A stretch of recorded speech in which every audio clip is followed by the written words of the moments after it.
précieux de notre Seigneur. Je suis Mathilde Kouakou et comme chaque mardi, Dieu me fait la grâce de pouvoir partager avec vous un passage de la Bible.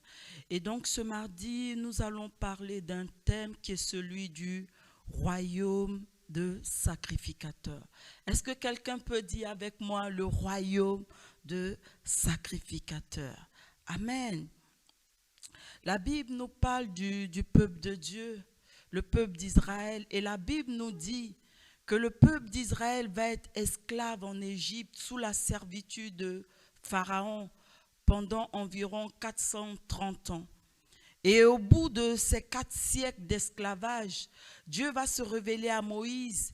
Et Dieu dira à Moïse, je t'envoie en Égypte pour faire sortir mon peuple.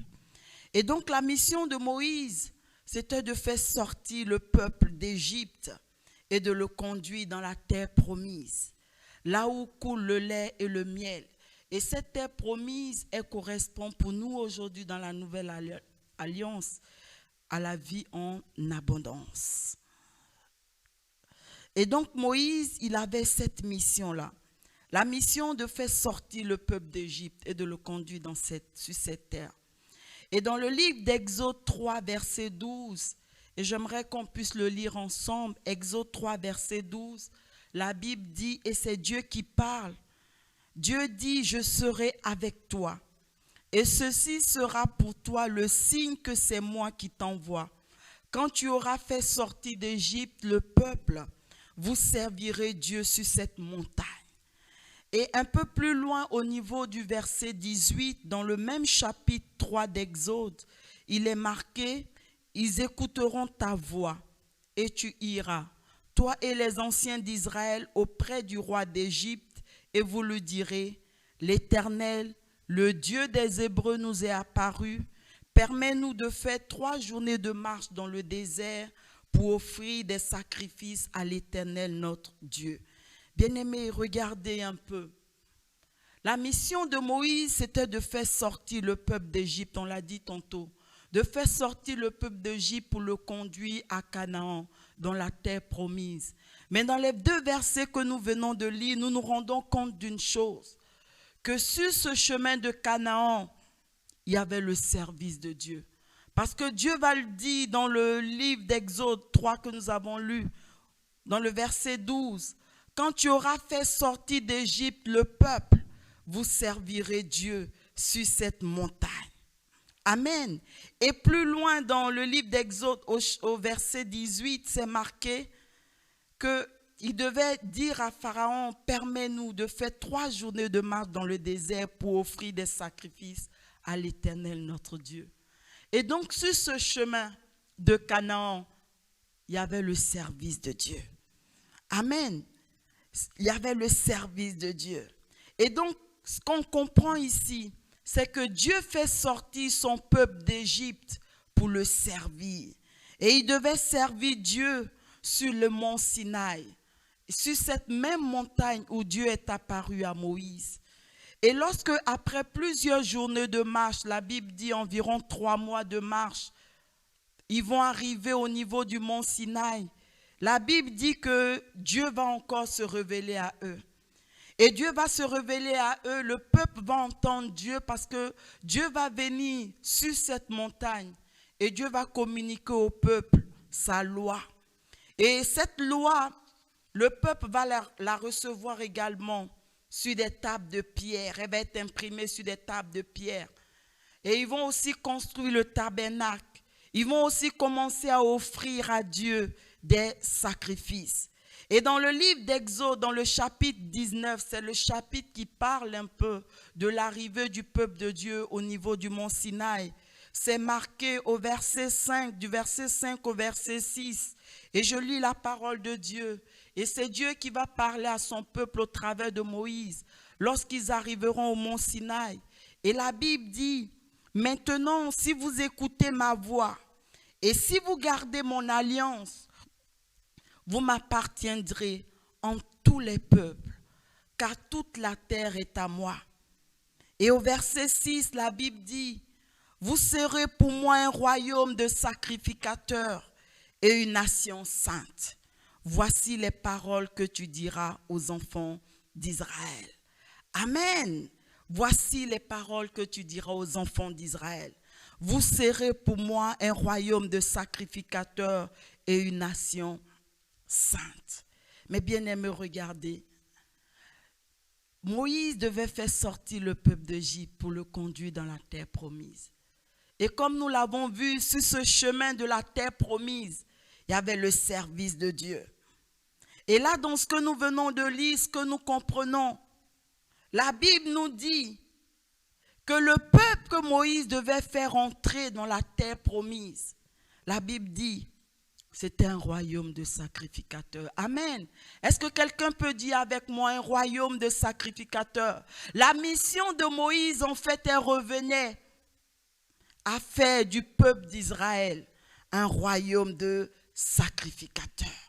Un royaume de sacrificateurs. Mais bien aimé, regardez, le peuple devait d'abord, avant de posséder la terre promise, comme on l'a dit, il devait être un royaume de sacrificateurs. Et le travail du sacrificateur, mes bien-aimés, c'est d'offrir à Dieu des sacrifices. Et le premier sacrifice que le peuple d'Israël devait apporter à Dieu, bien-aimés, au-delà des sacrifices d'animaux, c'était un sacrifice d'obéissance. Un sacrifice d'obéissance. Et donc ce peuple-là, que Moïse devait faire entrer dans la terre promise, c'était un peuple qui obéissait à Dieu. Un peuple de sacrificateurs de l'Éternel. Et au fur et à mesure que le sacrificateur apporte à Dieu son sacrifice d'obéissance, mes bien-aimés, au fur et à mesure qu'il le fait, la Bible nous enseigne que ce sacrificateur est en train de déclencher le règne de Dieu sur terre. L'avènement du règne de Dieu sur terre. Et en ce moment précis, lorsqu'il déclenche l'avènement du règne de Dieu sur terre, mes bien-aimés, ce sacrificateur devient aussi un roi. Il est maintenant en mesure de régner. Et c'est parce que le peuple sera là, à ce stade-là, en train de régner, qu'il pourra prendre possession de la terre promise. Amen. Et donc, avant de rentrer dans la terre promise, le peuple devait être un royaume de sacrificateurs. Et non pas apporter à Dieu. C'est vrai, Dieu leur avait dit, vous devez m'apporter des sacrifices, le sacrifice d'expiation, le sacrifice d'action de grâce. Il y a un certain nombre de sacrifices d'animaux qu'ils devaient faire à Dieu. Mais au-delà de tous ces sacrifices, mes bien-aimés, le premier sacrifice qu'ils devaient apporter à Dieu, c'est un sacrifice d'obéissance. Et donc dans le désert, ce que le peuple va apprendre à faire, le peuple va apprendre à obéir à Dieu. Et ils vont recevoir la loi de l'Éternel. Ils vont recevoir les ordonnances de Dieu. Et toutes ces choses, cette loi qu'ils reçoivent, toutes les ordonnances qu'ils reçoivent, ont un seul but, mes bien-aimés, de les exercer à obéir à Dieu, afin de faire d'eux les sacrificateurs que Dieu voulait qu'ils soient. Et bien-aimés, dans le livre de Deutéronome 8, le verset 3 au verset 4, nous allons le lire ensemble. La Bible dit, Deutéronome 8, verset 3 à 4, la Bible dit, il t'a humilié, il t'a fait souffrir de la faim, il t'a nourri de la manne que tu ne connaissais pas et que n'avaient pas connu tes pères, afin de t'apprendre que l'homme ne vit pas seulement de pain, mais de tout ce qui sort de la bouche de l'Éternel. Amen. En d'autres termes, ce verset que nous venons de lire, en d'autres termes, ce verset nous explique que le peuple qui était dans le désert, le peuple de Dieu qui était dans le désert, la raison principale pour laquelle il était dans le désert, c'est ce que la Bible nous enseigne ici dans le livre de Deutéronome 8. La Bible nous enseigne que c'était pour qu'ils apprennent à vivre de toute parole qui sort de la bouche de Dieu. En d'autres termes, c'était pour qu'ils apprennent à vivre selon les instructions de Dieu. C'était pour qu'ils apprennent à obéir à Dieu. Et parce que cela devait être ainsi, Dieu va permettre qu'ils soient dans le manque, qu'ils soient dans le désert. Le désert symbolise le manque. Et on le voit bien à travers l'histoire du peuple de Dieu dans le désert. Ils vont souffrir de la faim, ils vont souffrir de la soif. Et Dieu dit que toutes ces choses-là, c'est pour qu'ils apprennent une seule chose. Ils apprennent que l'homme ne devra pas seulement vivre de pain, mais de toute parole qui sort de la bouche de Dieu. Dans le désert, le peuple de Dieu, le peuple d'Israël, devait devenir un peuple de sacrificateurs de l'Éternel. Et toutes les épreuves qu'ils vont endurer, on l'a dit tantôt, la faim, la soif, et toutes ces choses qu'ils vont rencontrer dans le désert, les conflits auxquels ils vont être confrontés, toutes ces choses-là avaient un seul but, les exercer à obéir à Dieu, les exercer à vivre selon les instructions de Dieu, les exercer à être les sacrificateurs de l'Éternel des armées. Et donc, tu peux être toi aussi, en ce moment où nous sommes en train de partager ce message, tu peux être aussi dans une situation de manque d'argent, manque de pain, manque de santé, manque de paix, de joie. Mais bien-aimé, écoute ce soir, Dieu permet cette situation, tout comme il a permis pour son peuple, le peuple d'Israël dans le désert. Dieu permet cette situation pour que chacun d'entre nous, pour que toi, tu apprennes une chose, à vivre, non pas seulement de pain, mais de toute parole qui sort de la bouche de Dieu. Et Dieu permet toutes ces situations aussi de manque dans nos vies, mes bien-aimés, pour que nous puissions être, nous aussi, ces sacrificateurs. Mais quand on lit l'histoire du peuple de Dieu, Dieu les a mis dans cette configuration. Dieu les a emmenés dans le désert pour qu'ils apprennent à lui obéir, pour qu'ils apprennent à vivre selon ses instructions. Mais dans le désert, nous allons nous rendre compte d'une chose, que le peuple de Dieu n'a pas voulu vivre suivant les paroles qui sortaient de la bouche de Dieu. Ils ont voulu vivre seulement de pain. Et durant tout leur séjour dans le désert, on le voit, vous pouvez lire le livre d'Exode, on se rend bien compte d'une chose, le peuple n'a pas arrêté de murmurer. Ils ont murmuré contre Moïse lorsqu'ils avaient faim. Ils ont murmuré contre Dieu. Et ils étaient en train de dire, est-ce que c'est pour nous faire mourir dans le désert que Dieu nous a fait sortir d'Égypte? Ils n'ont pas arrêté. Ils n'ont pas compris que Dieu voulait qu'ils lui obéissent. Dieu est en train de les entraîner à lui obéir, à vivre, non pas seulement de pain, mais de toute parole qui sort de sa bouche. Et donc, à chaque fois que le peuple avait un acte à poser et que l'environnement était contraire à cet acte-là, mes bien-aimés, ils ont murmuré. Ils ont murmuré. Et à ce niveau-là, on voit bien quelque chose, mes bien-aimés. Le peuple de Dieu est sorti d'Égypte. Physiquement, ils sont sortis d'Égypte. Mais mes bien-aimés, dans leur pensée, ils étaient toujours en Égypte. Parce que dans le désert, ils ne vont pas cesser de murmurer. Ils ne vont pas cesser de faire toujours cette comparaison avec l'Égypte. Ils n'ont pas renoncé à l'Égypte. Bien vrai qu'ils sont sortis d'Égypte, ils sont sortis de cette servitude. Mais bien aimés, ils n'ont pas renoncé. Et ils n'ont pas arrêté de murmurer. Et ils n'ont pas ouvert leur cœur pour recevoir pleinement le Seigneur. Ils n'ont pas ouvert leur pensée pour recevoir pleinement la pensée de Dieu en eux. Ils n'ont pas voulu obéir à Dieu. Et à ce niveau-là, on peut penser à ce que notre Seigneur Jésus lui-même disait dans le livre de Luc 9, verset 62. Et Jésus disait dans ce verset que quiconque met la main à la charrue et regarde en arrière n'est pas propre au royaume de Dieu. Et ça a été le cas pour le peuple de Dieu. Ils sont sortis d'Égypte. Ils se sont engagés sur le chemin de l'obéissance à Dieu. Parce que sortir d'Égypte, c'était une instruction de Dieu. Ils ont commencé à s'engager sur ce chemin de l'obéissance à Dieu, mes bien-aimés. Mais ils étaient toujours en train de regarder en arrière. Ils étaient toujours en train de regarder l'Égypte pour dire en Égypte, nous avions à manger. Ils n'ont pas voulu voir ce que Dieu voulait faire pour eux. Et quand ils vont arriver, mes bien-aimés, quand ils vont donc arriver, on comprend alors leur attitude. Ils n'ont pas cessé de regarder en arrière.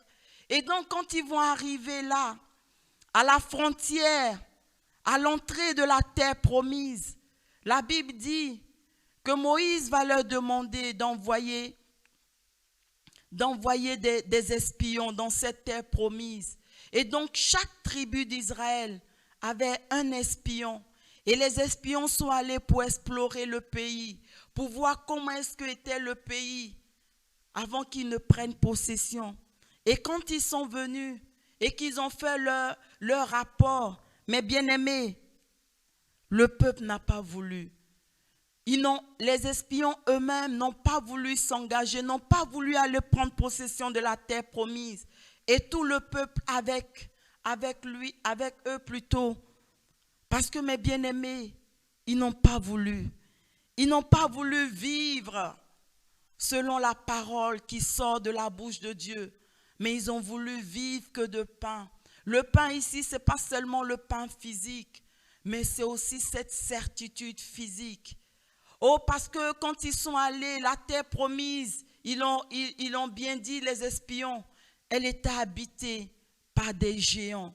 Ils ont eu peur. Et ils ont dit, mais ce n'est pas possible. Ces gens-là vont tous nous tuer. Nous étions à leurs yeux, c'est ce que les espions vont dire. Nous étions à leurs yeux comme des sauterelles. Mais bien aimés, ils n'ont pas voulu vivre selon la parole qui était sortie de la bouche de Dieu. Dieu leur avait dit, levez-vous, prenez possession. Ils n'ont pas voulu le faire. Ils n'ont pas voulu obéir à Dieu. Et mes bien-aimés, ils n'ont pas compris une chose. Ils n'ont pas compris que Dieu était prêt à chasser devant eux toutes ces nations grandes et puissantes. Mais qu'à leur tour, ils devaient être prêts à recevoir cet héritage. Et dans le livre de Psaume 135, verset 10, il est écrit, « Il frappa des nations nombreuses et tua des rois puissants. » Et dans le livre de Josué 23, verset 9, c'est Josué qui va parler un peu plus tard, quand le peuple pourra rentrer véritablement dans la terre promise. Josué dira, l'Éternel a chassé devant vous des nations grandes et puissantes, et personne jusqu'à ce jour n'a pu vous résister.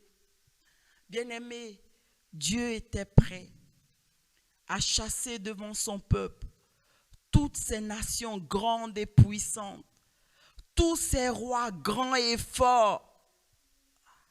Mais le peuple n'a pas compris. Et quand ils sont allés, ils ont vu ces habitants qui étaient géants. Ils ont pris peur. Ils n'ont pas voulu marcher selon la parole de Dieu, mes bien-aimés, parce qu'ils n'avaient pas aussi compris que la mission de ces habitants de Canaan, de ces Cananéens, mes bien-aimés, ils n'avaient pas compris que la mission de ces Cananéens, c'était de cultiver pour eux la terre de Canaan. C'était de bâtir pour eux des villes, de planter des vignes et des oliviers. Parce que la terre que Dieu voulait leur offrir, que Dieu leur donnait, Dieu voulait leur donner une terre qui était déjà prête à les recevoir. La terre que Dieu voulait leur offrir, c'était une terre qui n'était plus vierge, mais qui était prête à les recevoir. Où il y avait déjà des maisons, où il y avait déjà des cultures, mais ils n'ont pas compris cela.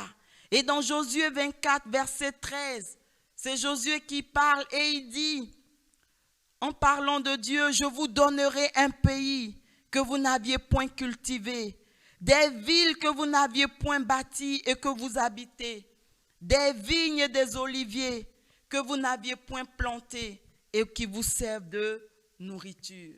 Ils n'avaient pas compris ces choses-là, mes bien-aimés.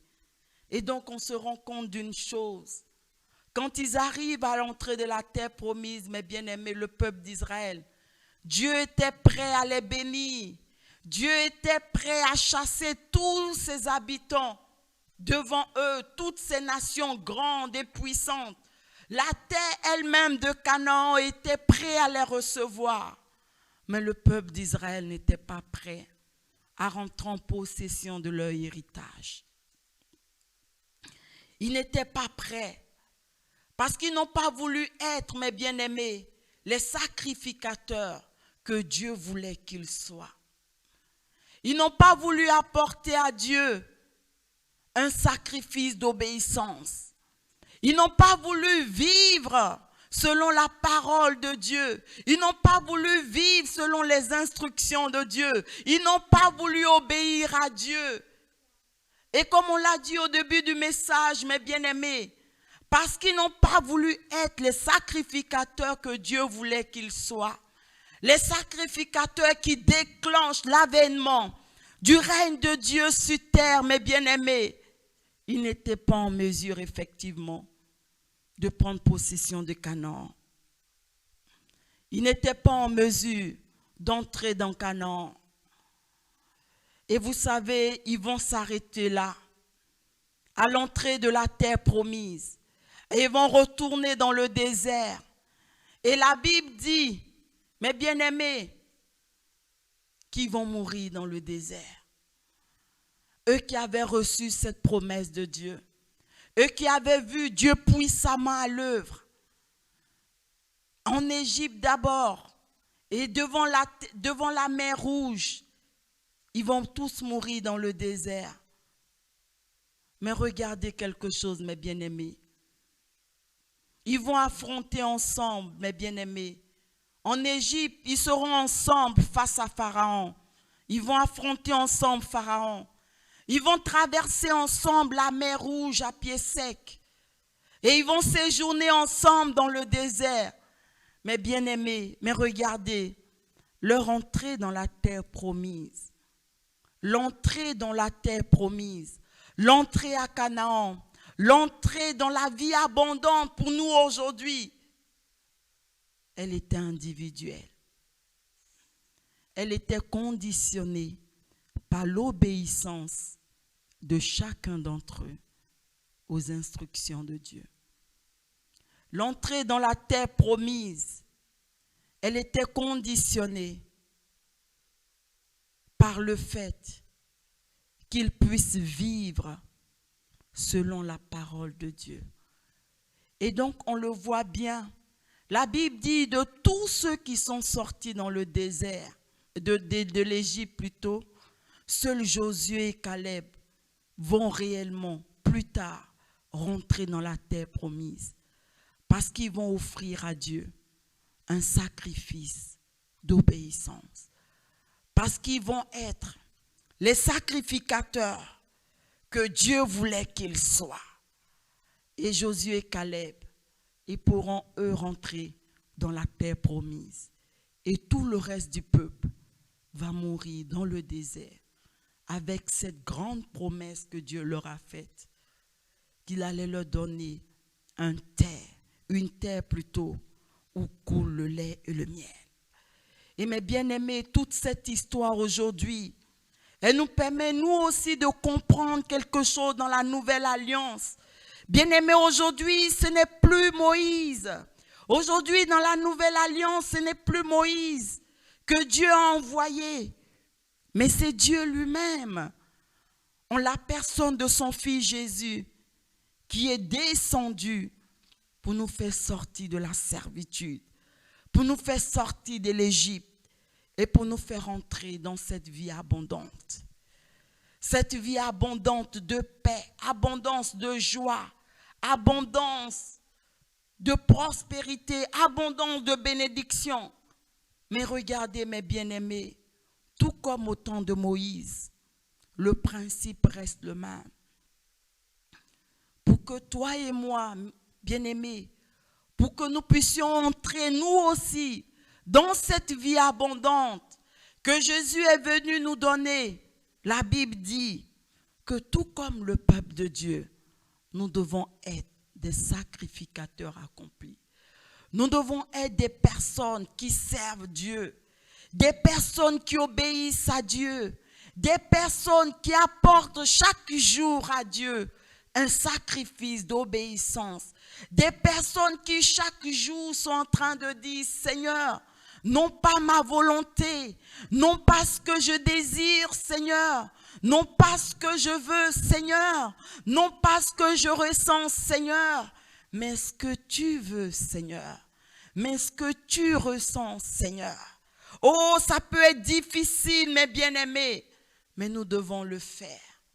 Parce que c'est seulement à ce prix-là, lorsque nous devenons ces sacrificateurs, que Dieu veut que nous soyons, des sacrificateurs qui rentrent dans sa présence et qui lui apportent ce sacrifice d'obéissance.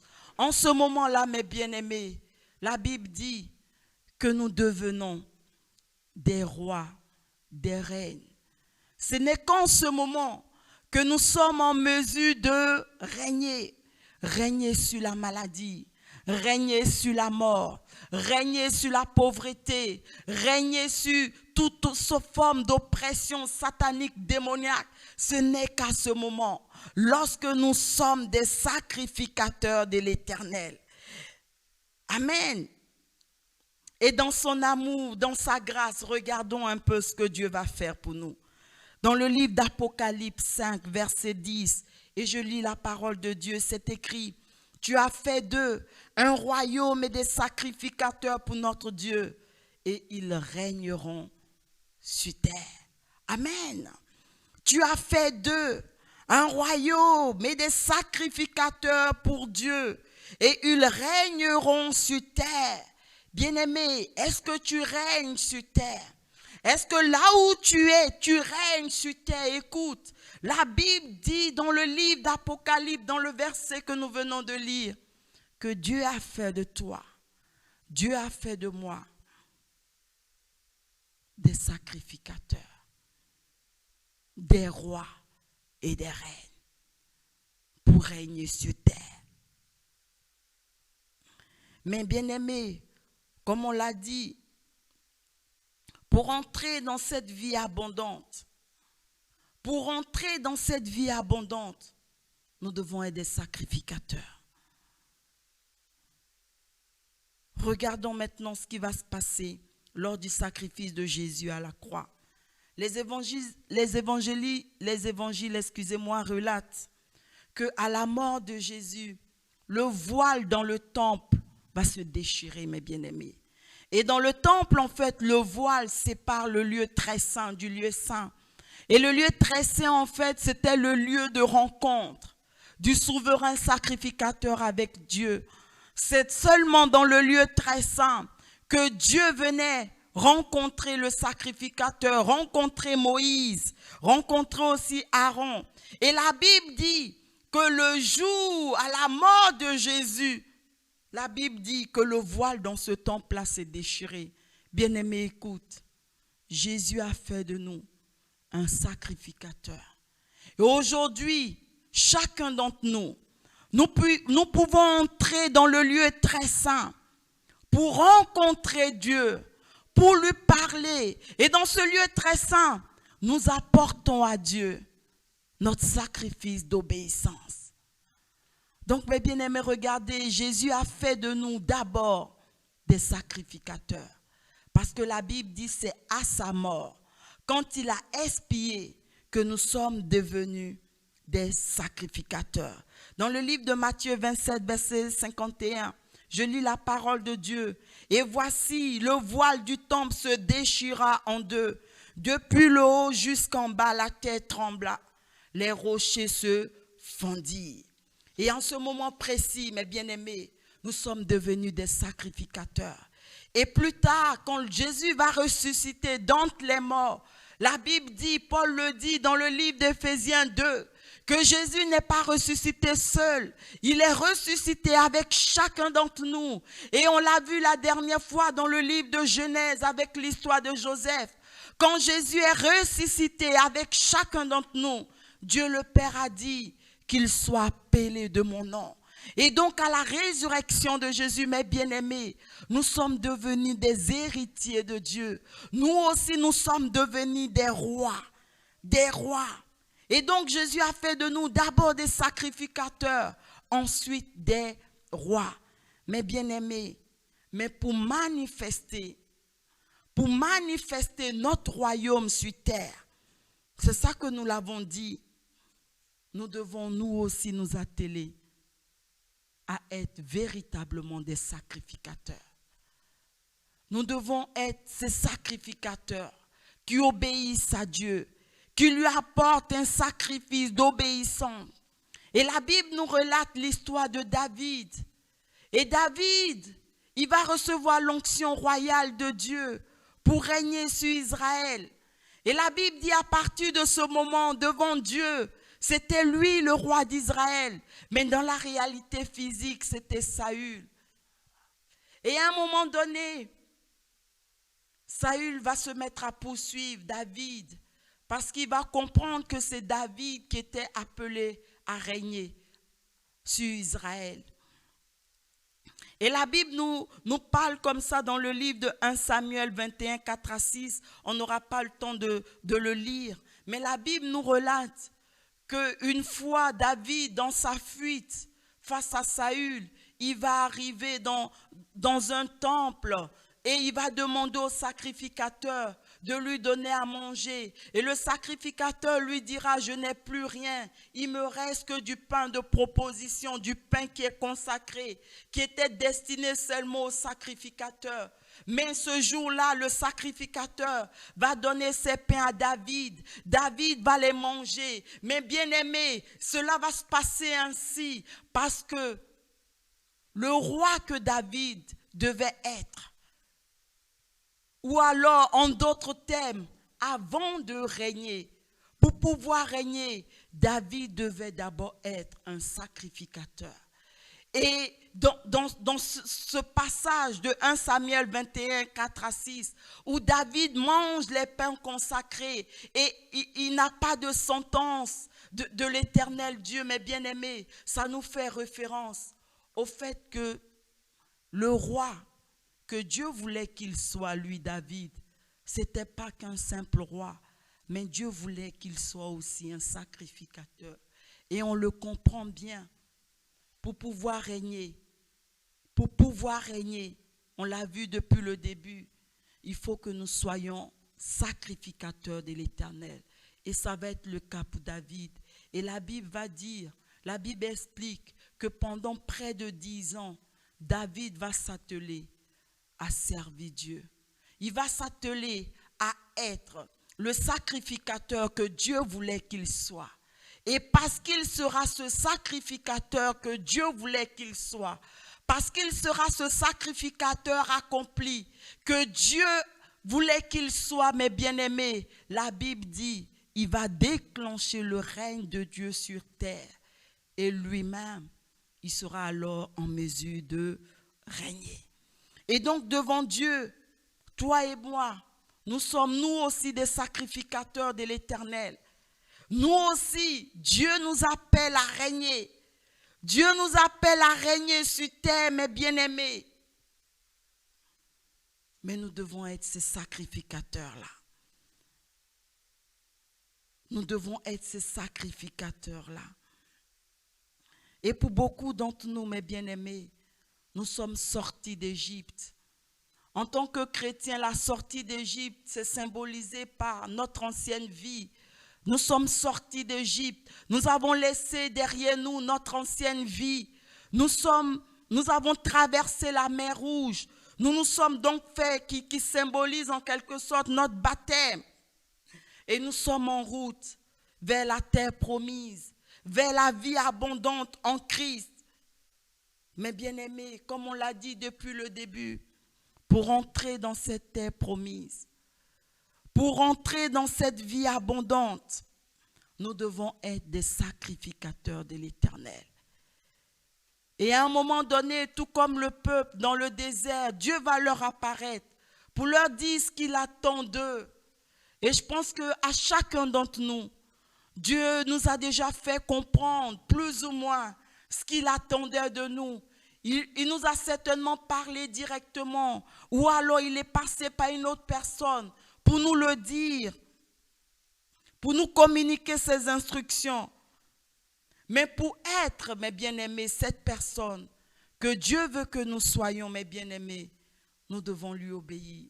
Nous devons être des sacrificateurs accomplis, des sacrificateurs qui déclenchent le règne de Dieu sur terre. Et en ce moment précis, mes bien-aimés, lorsque nous serons ces sacrificateurs qui déclenchent le règne de Dieu sur terre, la Bible dit que Dieu viendra faire reverdir notre désert, le désert dans lequel nous sommes. Le désert, ça peut être par exemple le manque de pain, comme on l'a vu, le manque de bonne santé, le manque de prospérité, le manque de joie, de paix. La Bible dit que lorsque dans ce désert, nous allons nous atteler à vivre, non pas seulement de pain, mais de toute parole qui sort de la bouche de Dieu. Lorsque dans notre désert, nous allons nous atteler à être ces sacrificateurs que Dieu veut que nous soyons, la Bible dit qu'en ce moment-là, toutes choses vont changer parce que nous aurons déclenché le règne de Dieu sur terre et nous régnerons. Et nous régnerons sur la maladie.